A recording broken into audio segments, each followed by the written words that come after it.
program has been pre-recorded, so please hold your calls.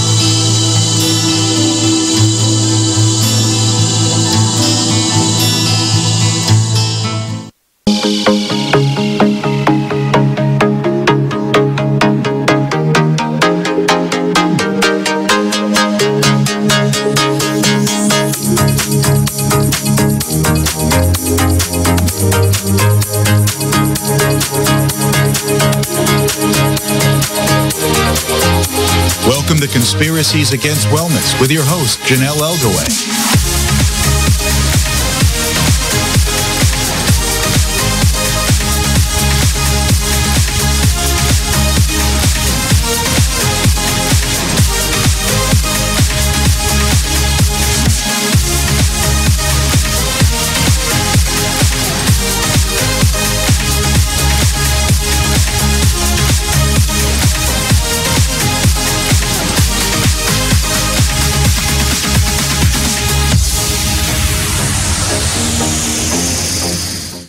Good evening, and welcome to Conspiracies Against Wellness. I'm your host, Janelle Elgaway. Please join us on YouTube live chat at Conspiracies Against Wellness live stream. Tonight, we have guest Nita Thomas from the organization World Sickle Cell Federation. Welcome, Nita Thompson, to Conspiracies Against Wellness. How are you this evening?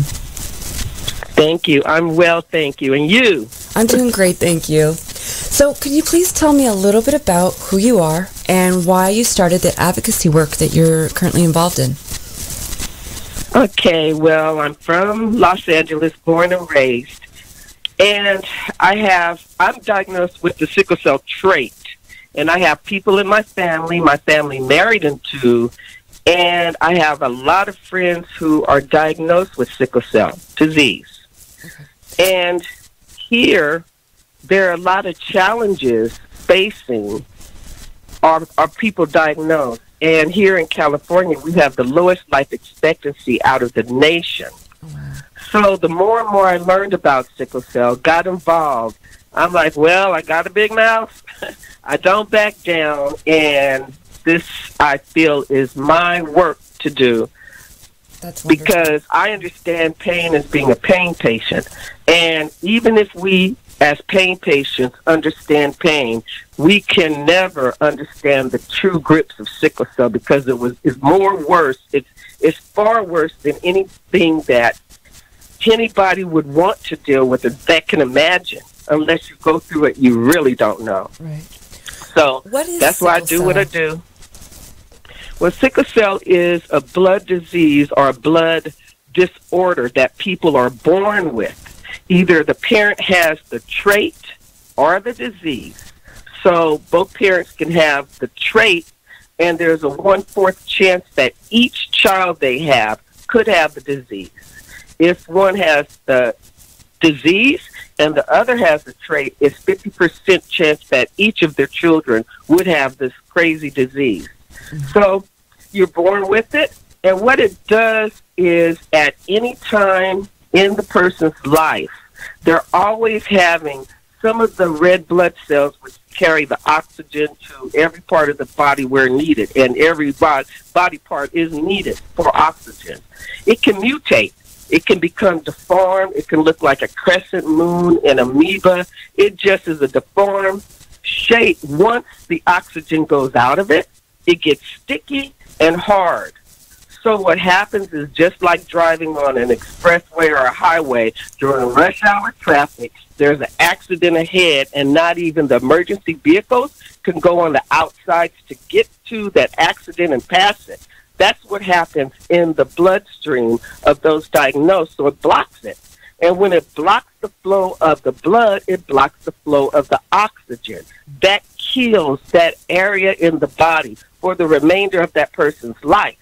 Now, when it can go into the hip or the shoulder, repeated crisis in those areas where the blood is blocked so there's no oxygen, it kills that area. It causes a lot of pain, and those people then have to get a hip replacement or shoulder replacement. Mm-hmm. It can turn into what they call is blood clots. Many of them get blood clots because they still can flow through. But when it blocks the flow of blood, In the brain, it can cause a stroke. Behind the eyes, it can cause a person to go partially or fully blind.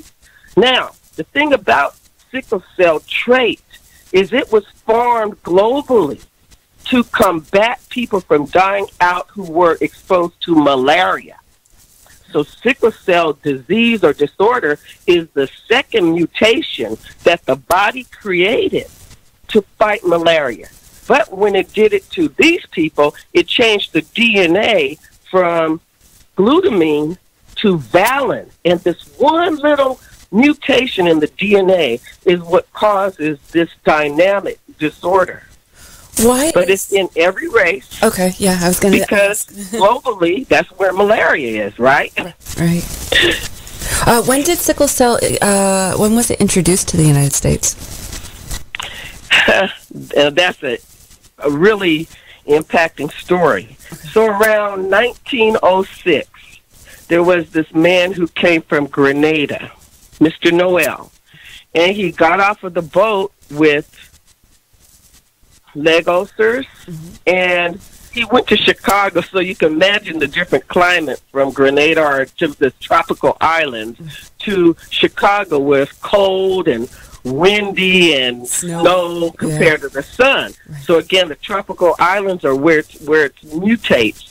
Came to Chicago, had a sickle cell crisis. So because he went to Chicago for dental school, he was rich, and his father sent him to dental school out here in the Americas, that he started having challenges. So one of the interns just started looking at his blood, and then he told the doctor, Dr. Hedrick, who is identified as the person who wrote the first Western journal entry for the doctors about sickle cell. So it took him from 1906 to 1910. He followed Mr. Noel all the way, and that's when they first recognized it in America. Now, here's the insulting thing, to be honest about it. During the time of slavery and before, nobody was interested in sickle cell. But the slave masters were like, well, what's going on with my property? Why is my property dying in the fields? Why has my property got all of this pain? What's going on? They didn't consider or call in the doctors, but it was recorded that a runaway slave they looked at his body and they dissected him and they saw that his spleen was gone. It was really shriveled up.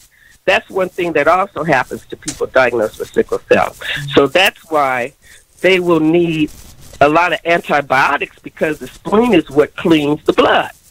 The spleen also is the reason that if you don't have one, you have a lower life expectancy. Okay.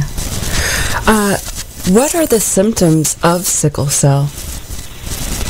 Okay, besides the pain, it depends on the form of sickle cell, but it's said, because they're over, the books here say they're over 400 types of sickle cell, but actually one of our persons diagnosed, and they call themselves warriors because they're constantly fighting. They're constantly fighting themselves, they're fighting the doctors, the teachers, sometimes their parents. They're just fighting to live. But it can be anything from this pain crisis to being born smaller. So they're smaller. You have preemie babies, and they stay smaller, those diagnosed with SS hemoglobin. So they're more petite, men and women. They develop slower. As babies, they can often get infections. They can get earaches. Many times they'll get pneumonia. Their hands and feet can swell up. So that's why globally, especially in Nigeria, many of the babies die before they're 5 years old. In the United States, the same thing can happen. Many of the babies die from infection. That's why over the years, they decided that if they put the babies on penicillin or another antibiotic, it would help them live longer. So the goal here in America, at least as a child, is to help them live longer. Then when they turn adult, it turns. But some of the other challenges are they get dehydrated, and if they get dehydrated, which goes for anybody who can get dehydrated, what happens is the blood gets thicker. So if you think about motor oil, and you drive a car, and when you first put the oil in, it's all pretty and this blondish, yellowish color. But by the time you go a while, you open up the car and you pull the dipstick, and it's like black and thick. Well, that's what can happen to the blood when you get dehydrated. And when that happens, then the blood moves a lot slower through the veins, plus they've got sickle cell. So that can also add to it. Anything, though, any complication, heart attacks, strokes, just pain anywhere, any organ can be damaged. Okay. And therefore, a lot of people have to get their gallbladder removed. They have gallstones. Some of the medication also can account for some of the medical challenges they experience. But, I mean, it's all over the map. The thing about it, though, is sickle cell is so tricky. Some people don't even realize they're diagnosed with it. They don't have the symptoms. You can't compare, because one person may be in the hospital every week for a valid reason. Right. And some people, they just discount it as growing pains or arthritis when they get older. And others don't find out they're diagnosed until autopsy. Is there a test that you can get to see if you have sickle cell? Yes. So here's the test. The first test was the sickle cell dex test, and that was done back in the time of the early through mid-1970s, the time that the Black Panthers actually advocated so strongly for sickle cell that they got a test going. But that test could only find out if you did one or three things, and it was like cut down the middle. Either you had sickle cell disease or sickle cell trait, or you had nothing, and that's all it could tell. But at that time, some people, the healthcare professionals, decided to go a little further, and they actually lied to people. They told somebody, you have the trait, you have the disease, and they could not tell. All they could say is you have one of the two, but they didn't say that.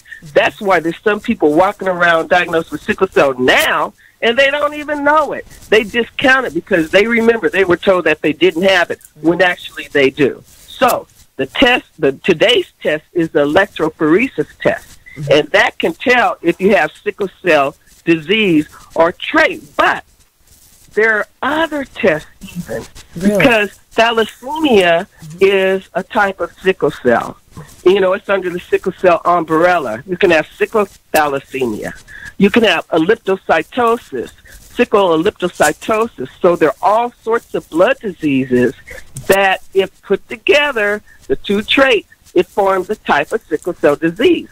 So if you think you have this type of pain, or you really want to, you have to go and ask the doctor to test you. And then if it's something you still think you have problems, and they say you don't have sickle cell, you ask them to test you for something else. Now, newborn screening has been in effect since the early 1990s.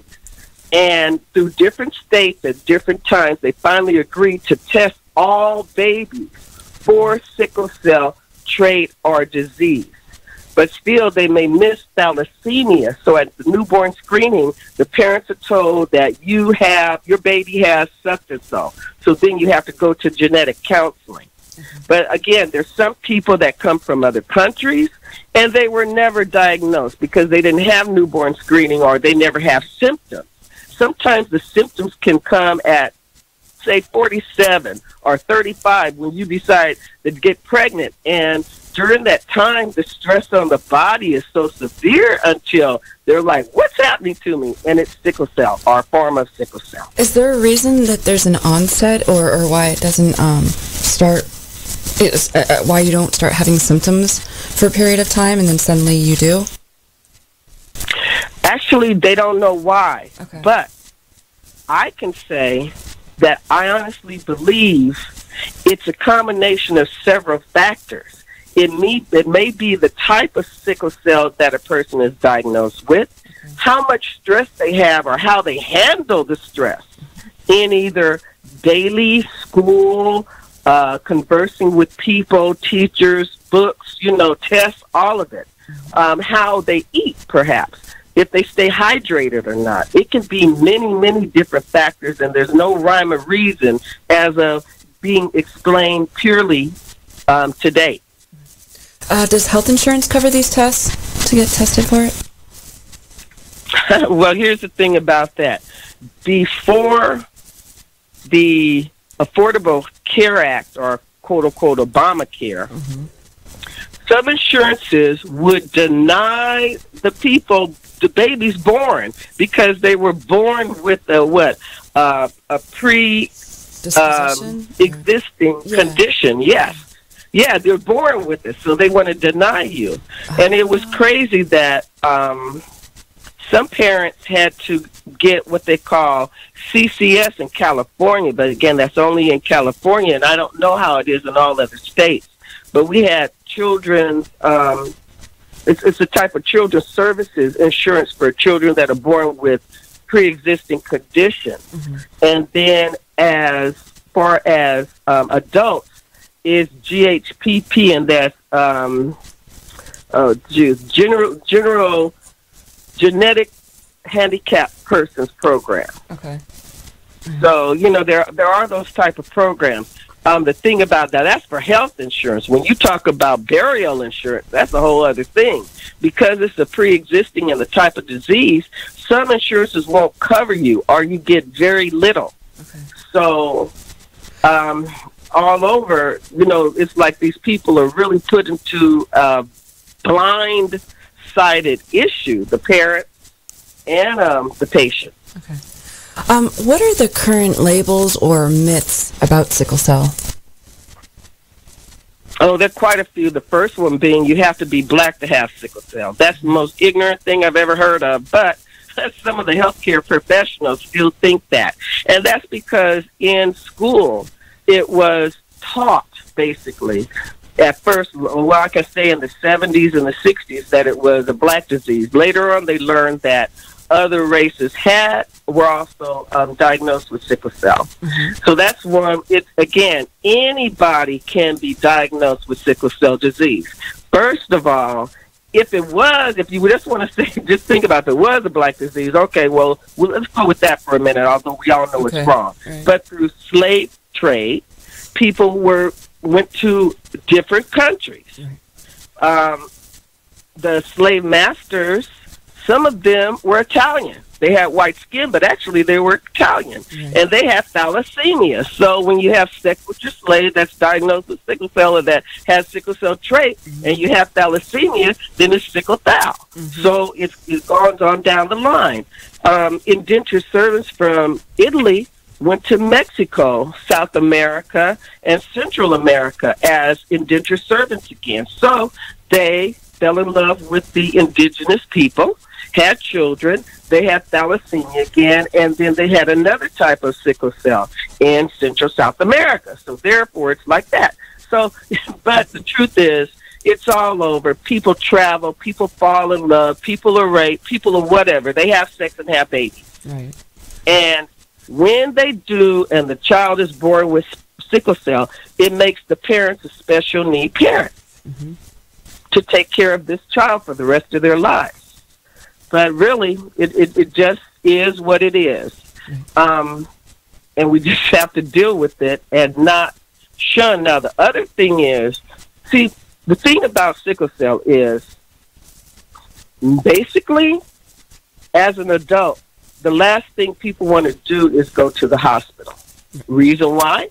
They're treated so bad, and they're classified as these two things, and people snicker about it, but it's the most degrading thing of all, and it shows the ignorance of the medical field and people in general, the heartlessness. So a person that comes in the hospital often because their pain was not managed in the first place, or their pain led to something else being an issue, they call them frequent flyers. So that's one of the myths. Oh, they're always in the hospital. They're a frequent flyer. They're coming in here to get drugs again. That's not the truth. Most likely what happened was they were in for a while and they were given such a low dose of medicine till it didn't stop the pain. Mm-hmm. And they're like, okay, you know, I'm tired of being called names. I'm tired of being treated a certain way. I'm tired of the doctors not listening to me. Okay, just let me out of here. They go home and the pain gets worse. Okay. They also want to call them hospital hoppers. Ha, ha, ha. You know, they're hospital hoppers. Now we got this computer. We can see what hospital you've been in. Ha, ha, ha. How about they went to the hospital and the people refused to do anything? They refused to treat them. So therefore, they go to another hospital. Gotcha. It's not that they just want to jump from hospital to hospital. Who wants to do that when you're in excruciating pain? Right. They're forced to do that out of ignorance of medical professionals or about the ones that are hysterical over this. I'm not going to give you any opioids because there's such a, you know, I'm not going to lose my license to give you opioids. Mm-hmm. And that is false and wrong as well. The CDC told them to give, and I'm talking about them, the doctors and the nurses, right, to give these patients all of the medicine that they need. Give them enough to stop the pain and then taper down or titrate down. But instead, they refuse. Yeah. Or they say they're going to give IV meds, and they say give them IV meds. Well, they say, we're only going to give you a few pills. Pills take a long time to work, and they do not conquer the excruciating pain. The pain is like, say you slam your finger in a door. Mm-hmm. And if you can imagine, that has to hurt. Just think about having that throbbing pain all over your body and it lasting 2 weeks or more. Wow. That's the type of pain a person diagnosed with sickle cell goes through. And when they stay in the hospital longer, they're at risk for getting other things happening to their bodies, like getting pneumonia, because when you are in pain, you don't breathe deeply, especially if it's in your chest or your upper part of your torso. You want to breathe shallow because it hurts to breathe. If you don't breathe right, you come down with pneumonia on top of having sickle cell crisis. Right. Well, and if you think about it, too, in the ER, there's so many people there with so many different things, and your immune system's probably already not that good. So just being there alone, you know, being really sick, I would imagine you have to be open to a lot more things. Is that right? You're right. You're right. And the fact that out of ignorance or hate or disbelief or whatever, I can't believe our people in the hospital waiting room. Yeah. Sometimes until they die. Well, or, wait a minute, let me tell you one other thing, what they do. Some of the hospitals, the doctors say, oh, you're not really sick. Get out of here. We're dismissing you. Right. They call security and they call the police on our people. Oh my goodness. And they're forced out or they're taken to jail and then they die. So, and then the doctors turn around to say, well, they were diagnosed with sickle cell, so they weren't expected to live long anyway. Right. And they're fine with it. And that's another myth, too, isn't it? You can actually live if you have sickle cell, but is it because that they're being treated so poorly and incorrectly? Is that why the numbers are so high of why the death rate and the turnover having sickle cell? You're right. You're right. They're again, it's the type of sickle cell that you have. Okay. It's the pain that you're in and what type of pain it is. But we have people that are living into their 90s, until their 80s. Mm. I, in fact, know I know of 3 siblings. I met the oldest one who is 81 years old. And I mean, he's a blast. He is so funny. But him and his 2 siblings have sickle cell. One of his siblings, brother, is also out here in California area, and his sibling is back in Pennsylvania. But recently, this man went to the hospital because he was having leg pain. He went to the hospital at 81 years old, and the family didn't read the discharge paper until they got home. But it said he's here just for pain meds. He just wants to get high. Mm-hmm. And the pain, and he said, I'm not going back because I'm not going to be stressed out or deal with this. But his daughter went back and told them off and got the doctor exposed, I'll say, exposed for just generalizing and not treating him effectively. That with all the disrespect, at 81 years old, now all of a sudden you go get disrespected. It continues. But yes, one of the myths is that you can't live long. You can live long, but the thing is, I want people to live their best life while living long. Right. I don't want people to suffer. Right. Exactly. Yes, it is about the quality of life. But most people refuse to go to the doctor until they absolutely have to. And that also adds to the death rate going low. But the life expectancy, the life expectancy out of the nation is about 48 years old for women, but it might be down to 46 now with all this opioid issue.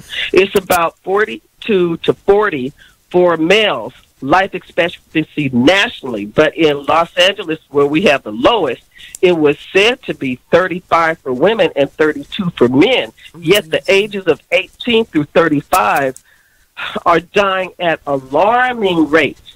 And I, along with other people, are attempting to let people understand it is crazy out here when it comes to sickle cell. Moreover, don't not be black. Because if you're not black and you go to the hospital and say you're diagnosed with sickle cell, they're going to make you wait in the waiting room because they don't believe you.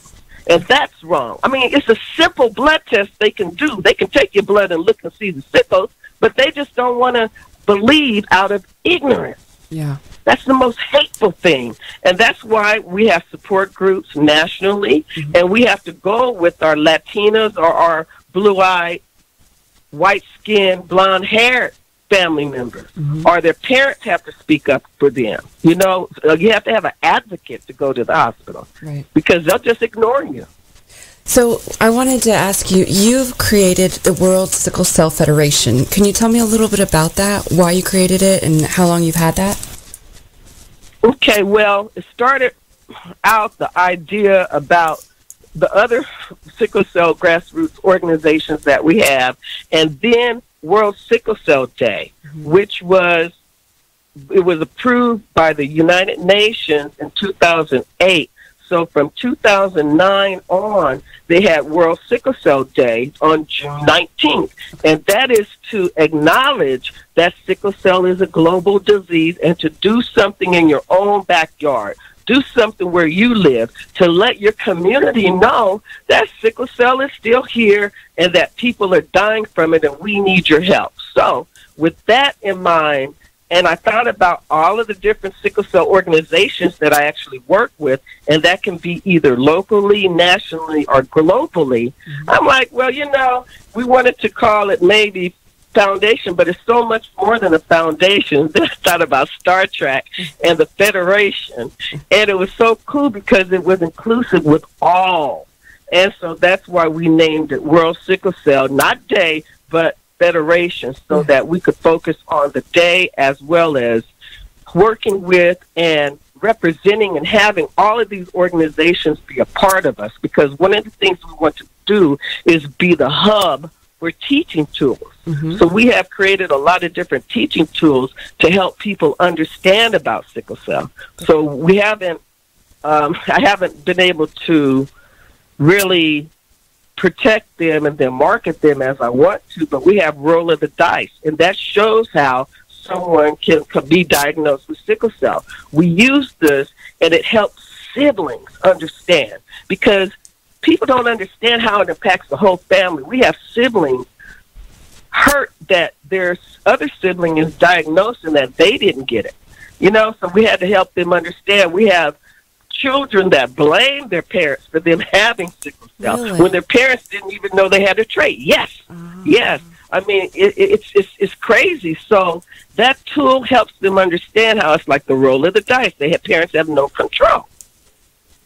Now, when you created the Federation, the World Sickle Cell Federation, you mentioned that it's in June 16th, and I know there's something called Juneteenth. Can you explain that a little bit, and what you realized, you know, about why you picked that time? Okay, well, it's actually June 19th, Juneteenth. Yes. And what happened was, the International Sickle Cell Organization out of France, they're the ones that had been working to get World Sickle Cell Day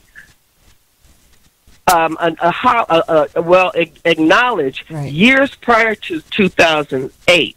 So they were the ones that picked Juneteenth because here in America, we celebrate June 19th when the final slaves were freed years after the Emancipation Proclamation, approximately 2.5 years after the proclamation in Texas, because those slaveholders did not want to give up, and so the Army was forced to go in and force them to free the slaves.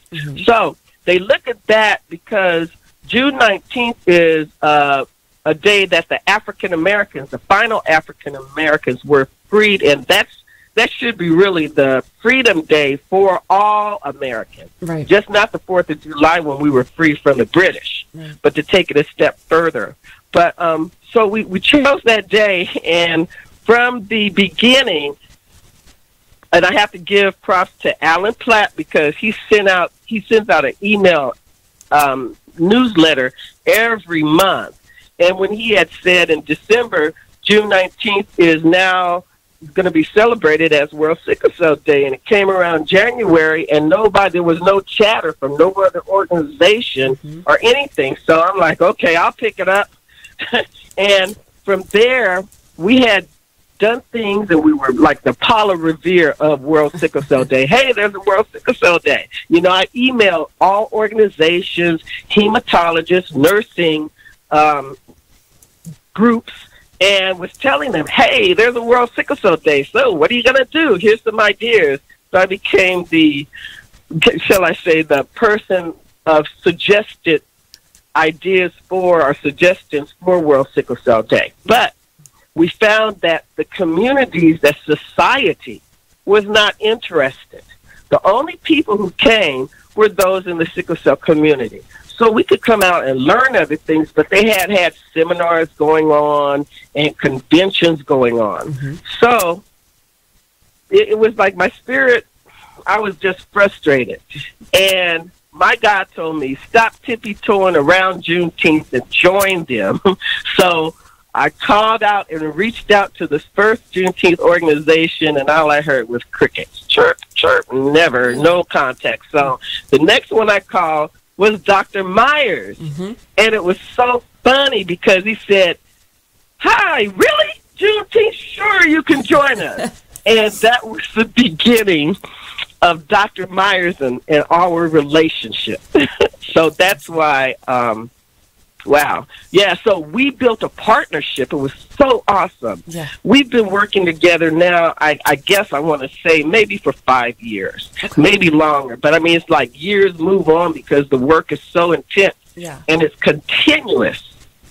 But we joined a partnership so that all sickle cell organizations, not just national, but globally too, could participate in Juneteenth celebrations and then reach out to the general public so that we could educate about sickle cell and about blood donations and about the curatives for sickle cell. What unique perspective does Doc Myers bring to this that you see it? Okay, well, I mean, he brings a wealth of information. I mean, I just love this man. I wish I could clone him. But we work great as team members because, first of all, he's a medical doctor. Second of all, he's a minister. And then third of all, because he works with, he has sickle cell patients that he worked with, and he's a great grassroots advocate. You know, I mean, he keeps his pace on the thumb. He is so interesting. Plus, he knows about pain patients. And then he joined us together, or me together with the pain patient community. I mean, his work has been extensive for the past 30 years. I am in awe of this man, and he's dedicating his life to help others. And I just have to join him, so we're a great team along with others because I've done that for sickle cell. He's done that for just not himself, but others, so many others. Late April, they're going to be having a rally. Are you guys, as the World Sickle Cell Federation, going to be a part of that? Or are you going to be... Oh, yes. Okay. Do you want to talk about that a little bit? Thank you. Yes, we are honored and fortunate to, and this is my first time doing that. I've always represented sickle cell. I go by myself and go up to Sacramento. I went to Washington, D.C. once, but we participated in something that was a little different. Mm-hmm. But my issue with sickle cell is to let the United States of America and the world know the state of sickle cell, nationally and globally. Mm-hmm. So, yes, I'm honored to be one of the speakers for the congressional briefing and represent sickle cell. Okay, great. So I'll be there. I'm going to be all 3 days, and we're going to have some marches, and we'll be talking to, and it's just to make sure people really know the truth, because people hem and hum and tiptoe around the truth about sickle cell, and that's killing people. Yes. This opioid issue is killing people, because the difference with pain patients and sickle cell patients is that when the sickle cell patient is in pain, it can be deadly. Right. The pain means something's really going on, and they can die at a moment's notice. Right. Like when they say, oh, this pain is in my head, and the doctors don't even want to see if it's a stroke, and then the person has a stroke and die, or they have a heart attack and die. You know what I mean? They just go sit down somewhere, and they die. That shouldn't be, because these people are somebody's daughter, son, husband, wife, a child, grandchild, mother. And we have so many challenges just in working.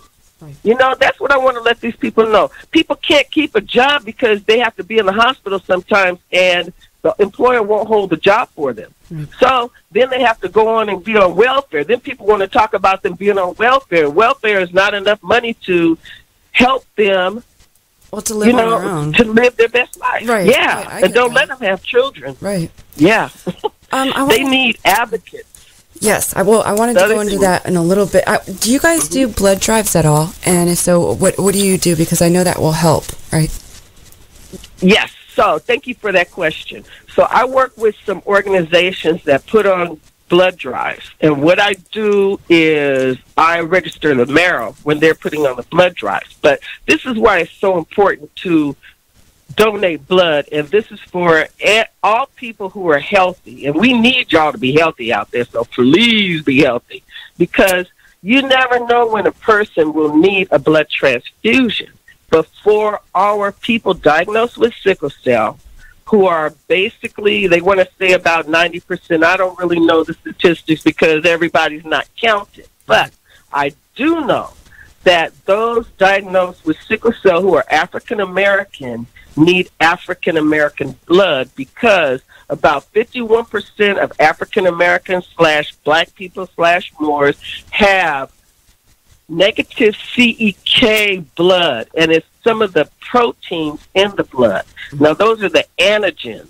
And the antigens, we have all sorts of kind of antigens, but those specifically are better for those diagnosed with sickle cell who have to be on either chronic transfusion therapy or blood transfusion therapy. And what that is, and I'll give you an example. One of the children, about 5 years old, to prevent them from having a stroke, because they did this test, the transcranial Doppler, and they looked in the brain, they had a test, and they saw that their blood vessels were really, really small. Mm-hmm. Now, those children who have really, really small blood vessels are at risk to have a stroke. So they started them on transfusion therapy, and they were getting, say, 5 years old. You can get transfused once a month with, say, 1 unit of blood. So as the child grows, the child will need more blood transfusions. So then it goes to like 1 unit every 2 weeks, then 1 unit every month.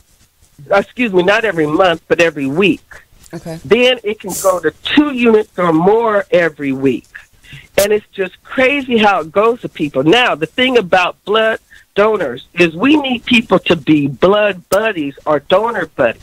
And that is a tag team group of 4 to 6 people that only donate blood to this one person. And that way, that person won't get so many antibodies. And the antibodies are like, they fight off the cooties. And I know some people say there's no such thing as cuties. But say if, like, I had the flu, you had the mumps, someone else had the measles, and somebody else had something else. Right. Now, we build up antibodies to fight those demons off, so, we live through it. Right. But if people get blood from a different person every single time, they build up all of these boxing antibodies, and sooner or later, the new blood that's transfused, all of the antibodies get together and they say, hey, what is this? Right. Attack! And they go beat up that blood, and that blood transfusion doesn't work. And that is about rejecting. So the other thing, though, is that it can reject it that way, or it can reject it if it's not same race blood. Mm-hmm. Because of the proteins. They don't match, or they don't blend with the person. So that's why we say we need everybody to donate blood if you're healthy, even so much as they started blue tagging blood for the Red Cross. The only thing is they don't do it nationally. What is but blue tagging? Blue tag blood is when they will identify the donor as an African American. Okay. If they do that, then they can send it out when needed, and they only type. They don't do all of the processing. But if they say, like, you have A blood, B blood, or RH factor, or O, they'll send it out that way. But if they realize that it's African-American, if they send it, it can be processed and matched by that negative CEK blood. So that's why they do that. Okay. But we have to understand that this is nothing. It's not being racist, or it's not being anything negative. It's the just the truth. Right. That's just what it is. Can stem cells help out at all? Okay, great question. Stem cells, cord blood, bone marrow, and then we're talking about either the adult stem cells or the cord blood stem cells. Those are considered curatives. So, and that's the thing about what we do is educate about these factors. And I challenge and I beg, I ask other organizations, all of the sickle cell organizations, if we would include this when we're out there and drive, all of the healthcare organizations, because we need to educate the public about these factors. First of all, people who are 18 through 44, if they would register their bone marrow as be a bone marrow donor, it would either be a bone marrow donor or a stem cell. So it's done one of two ways.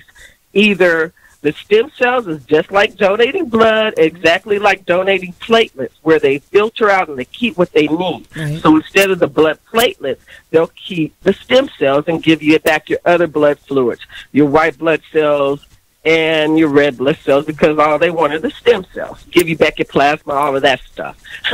Or if they need the bone marrow, they would take it out of your hip. It's never been the spine, never will be the spine. It's out of the hip, so you have to be healthy enough. You can't have too much fat in that hip booty area, but because you need the needle to get there to the bone and extract it. So people don't die from that, the donors. It's uncomfortable. Some people, if you're one of these people that pain is a big thing you experience, but for me, it's like, take my blood, I don't care, just stick the needle in. I'll be a good test patient for you guys practicing, because it's just, I know what you do. It doesn't hurt me. Right. My mind is such as I have to help somebody else. Right. Yeah, so it's all good. You won't die from it. Now, that, though, it's about 25% of the time that they want the bone marrow, about 75% of the time that they want the adult stem cells that donors give. Now, 18 through 44 make up about 90% of the matches for people already on the registry. So that's cool, but we still need more people to register to donate. Now, here's the deal. Where can you register to donate? 45 through 60. Okay, you can go to bethematch.org. Okay. But they will kind of tell people 45 through 60 because they kick us off our 61st birthday. Oh, we don't really want you. Yeah, they want you, but they're going to ask you to pay for the process. We never know who will match, but they're going to ask you to pay about $150 as it was for the testing. Now, here's the thing, though. When it comes to the baby's umbilical cord blood stem cells, those are actually a better match because they're younger. Right. See, the reason they kick us off at 61st birthday is because we got old stem cells revamping this older bone marrow. So they're looking for the younger. Also, it can match more people. And there are free cord blood banks all across the nation and then globally as well. Okay. So I was very honored to go to the International Cord Blood Stem Cell Program for years, and I learned all that I could so I could bring it back. But those stem cells can not only cure sickle cell, but cancers, leukemia. They were looking at it for diabetes. They're looking at it for other diseases, and it has cured AIDS. Right. Yes, AIDS. Absolutely. Yeah. When we were talking last, you mentioned something about medical manslaughter and overdosing purposely. Can you go into that a little bit? Okay. Well, we have our own full definition for it, but it came out of the fact that we've got too many people that don't listen in the medical industry. They think it's all about them and what little or what majorly they're talked about. But these people may be doctors, they may be knowledgeable, they may be familiar, but they're practicing. They're far from experts. And unfortunately, when you go to a hospital, you meet hospitalists who really don't have that much education. I'm going to be clear with it. Okay. And because they're arrogant, because they don't listen, they think they know everything, because they figure that if you know what you're talking about, you must be a druggie when you're talking about medicine, they don't listen.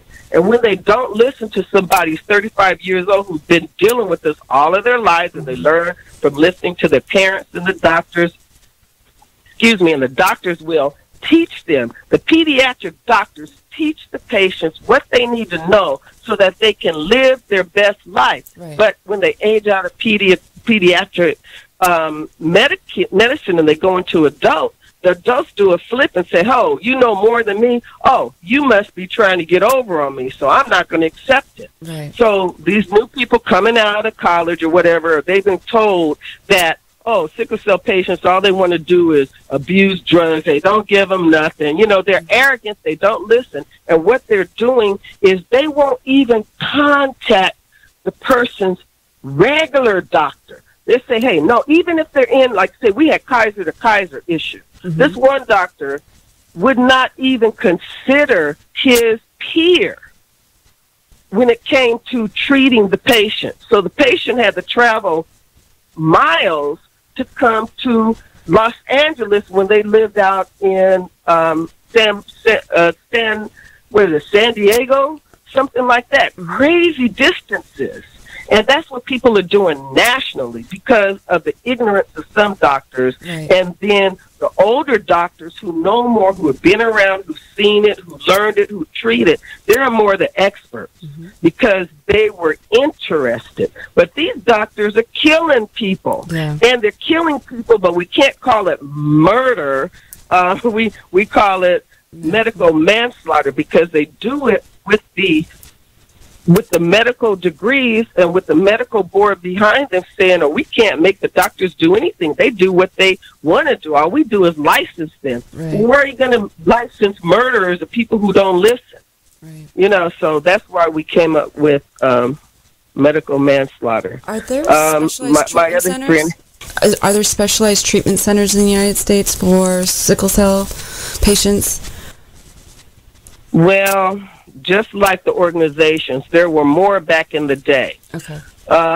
When Nixon first apologized to the sickle cell community for not doing more and for, the United States not doing more and ignoring them, we had a far more. Right now, we have about 7.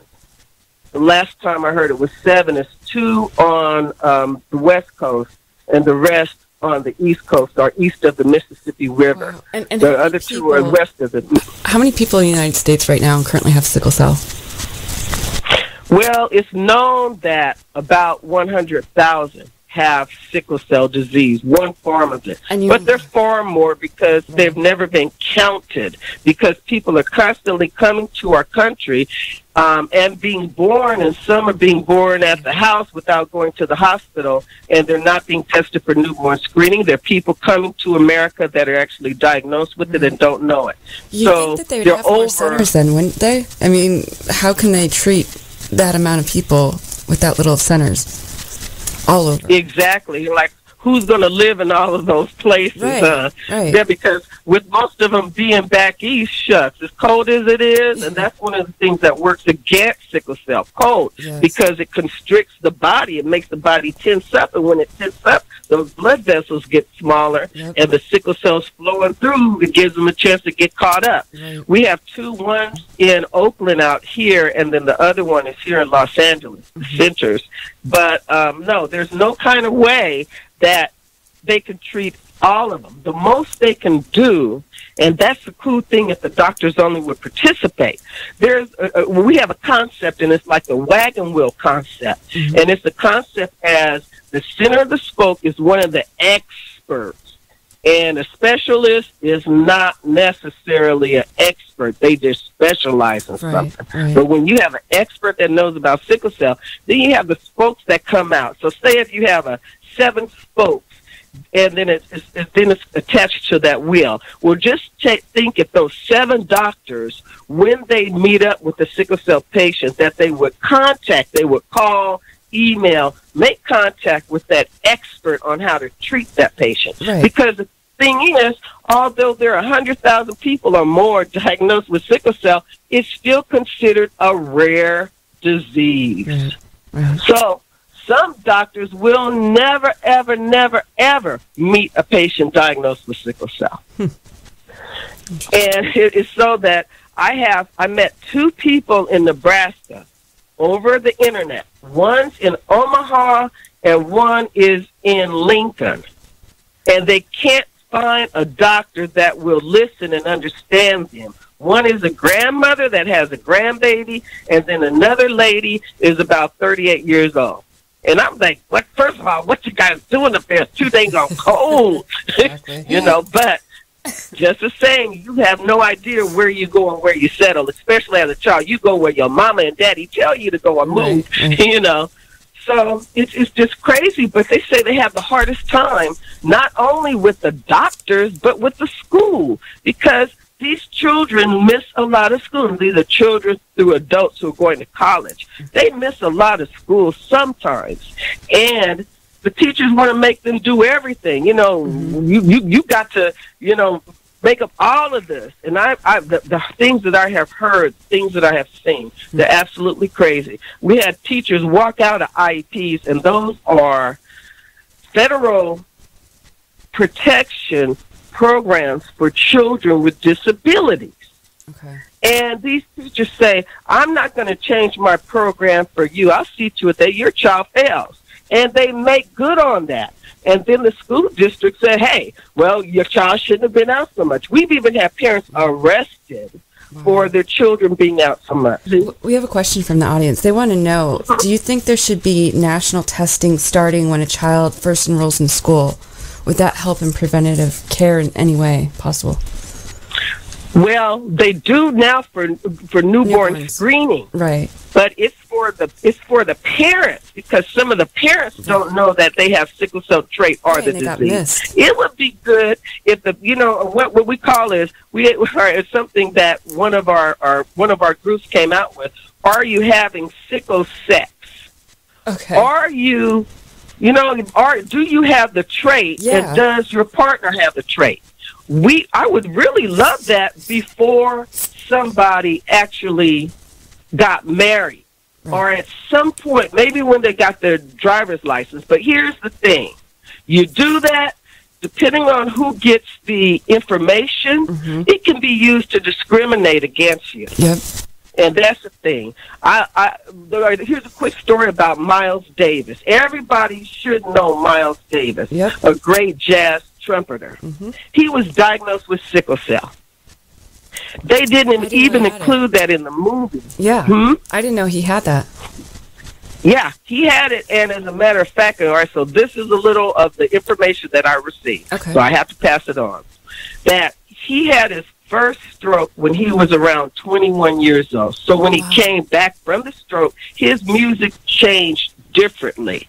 But what happened, the story is, when the promoter and when his manager told him that you have to play or we're going to sue you for the money we would have made because you won't play because of sickle cell. Right. So, or we're going to blacklist you so you can't play in the Americas at all. We're going to make it so you can't play if you don't make us this money. So he said, okay, you know, I got to play, I'll play. But Miles also had the reputation, at least they thought he was arrogant because he would play with his back to the audience. Okay.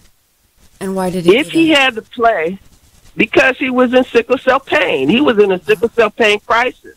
So there were times that he would play bent over, and there were times that he played with his back to the audience and bent over. And that's because he was in a pain crisis, and they didn't give a care about him and his illness. He died from complications due to sickle cell. And it was a shame they didn't mention that in the movie. Yeah, no kidding. You know, it would have been, you know, a really great way to be able to spread awareness on it. Yes, because they were talking about he was a druggie. He did heroin. Right. Well, that's a better if you story. were experiencing pain, you know, why wouldn't you take something for a pain reliever? Right. Right. You know, you take whatever you can. At that time, one of my friends was telling me, he lived out here, we actually graduated together, and he told me that his doctors told his mother to give him aspirin. Excruciating pain, but you take aspirin? Come on now. So even back then, they were having problems with getting medication. Okay. Yes. Interesting. Yes. You know, you mentioned something when I spoke to you last about, you know, Donald Trump's making America great again. How do we make America great again, in your opinion? How we make America great again is to allow all Americans to do their best. Don't limit people on what they can do. We have all right, let me put it like this. And we can do better. During slavery times and times after that, so many people had ideas. Ideas that were stolen by other people that had the money. Why not collaborate? Because there are so many ideas out here that can help America and help others. We can build up better than we were before using new dynamics. But one of the first things we really have to do to become a great country is to recognize and to fix what's broken. And some of the things are race relations. Some of the things are, oh, just because it doesn't concern me, I don't care about it. We got to care about each other. And one of the things that we can do is to help people live their best lives, and that includes the pain patients. That includes all patients. That includes not dealing with the race you have, but the brain, the intelligence, and the hard work that you have, and can add to making America great again. We can really be. We have so many concepts and ideas that we can sell to other countries that they don't have a clue as to what to do, because we are all Americans. Right. Right. We are all living on America's land. And, you know, it makes no difference what ethnicity you are. But we're here working together, and that's the real thing. Let's work together, do our best, not be inhibited, not be divided by something as small as race, because if we peel off the skin, we're all the same color. Right. Right. We're You all know? human at the end of the day here, you know, just wanting to have the best quality of life that we can have. So I get that. Nita, is there any, if people want to learn more about the World Sickle Cell Federation, how can they get a hold of you, or how can they find more information on that? And was there any other links or information that you wanted to get out there to our audience? Okay, well, they can always visit your website because you have it all. But also they can email me at any time at W for World, S for Sickle, C for Cell, Federation at gmail.com. Okay, great. There's so much going on. Oh, I know. And when is the rally? In April? Okay, it's the 25th. 25th of April. April 25th. And this is in Washington, D.C. Okay. And I had the room number, but I don't have it on me. But I'll make sure I posted on my website. We just got the room number verification. Okay. But we're ready, and we're also going to have a march. And we're going to be at the Department of Justice also, so you can see the whole calendar, because it's going to take us all to come together to make change. It's not fair. It's like, you think about it's extermination to get rid of some people. You never know who anybody is. Well, it's a genocide. It seems. Exactly. Exactly. Old people with pain, and black people with sickle cell, and other people with sickle cell because they don't know that sickle cell is in every race. You're right. Well, I want to thank you so much for coming on. It's been a pleasure, and thank you just for sharing all this education. And was there anything else that you wanted to hit on before we get going here? No, just to say, I think we all need just to be a little bit kinder and a little bit more understanding of where people are coming from. And if you really put your shoes or your feet in someone else's shoes, then you can begin to understand and not just accept somebody's opinion. You learn from people, and we're in this thing together. I agree. And I thank you so much. No, thank you. And those are very wise words. I appreciate it. Thank you for joining us this evening, CAWNATION. Don't forget, next Tuesday, to call in with questions at 7/6 Central on The Doctor's Corner with Dr. Klein. Also, next Tuesday, March 21st, 8/7 Central, Dr. Michael Shatman will be a guest on CAWNATION.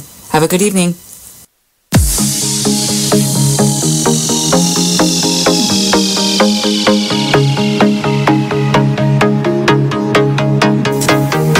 Listening to Conspiracies Against Wellness with your host, Janelle Elgaway. The opinions expressed on this program are those of the hosts and callers, and not necessarily those of EXG LLC, its employees, or sponsors.